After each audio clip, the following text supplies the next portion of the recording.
الحمدللہ الذی ابدل الاخلاق والدین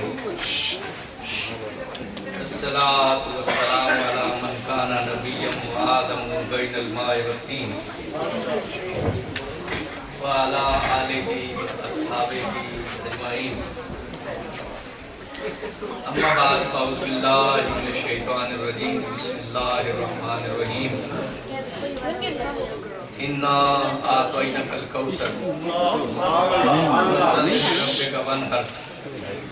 ان شانئک هو الابتر صدق اللہ العظیم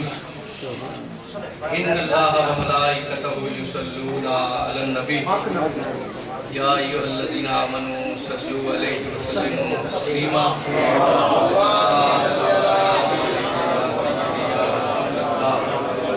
وعلی آلک واصحابک یا حبیب اللہ الصلاۃ والسلام علیک یا روح جسد الکونین وعلی آلک واصحابک یا عین حیات الدارین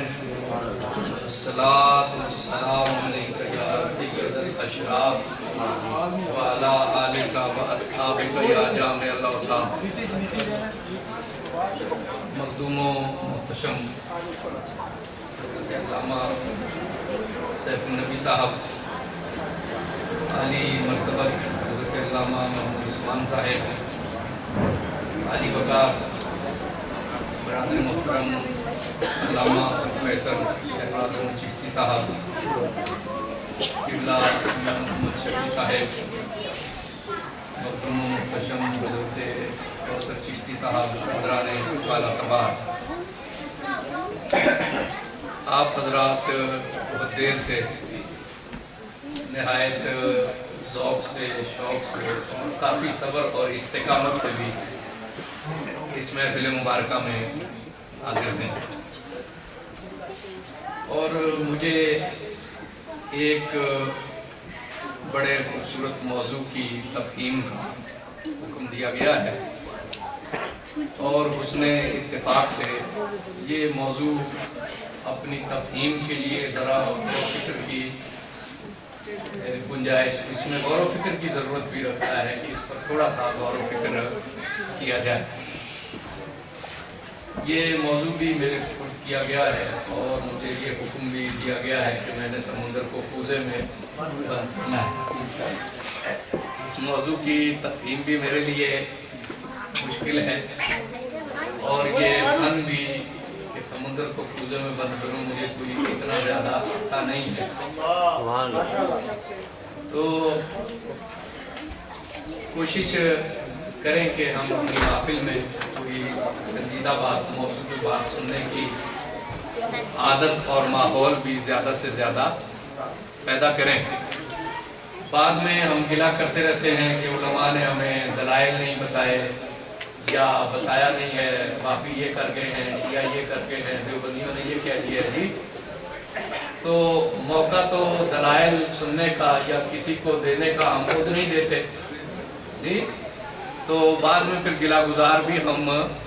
رہتے ہیں۔ کوئی ایسا ماحول بھی اگر تھوڑا سا پیدا ہو جائے۔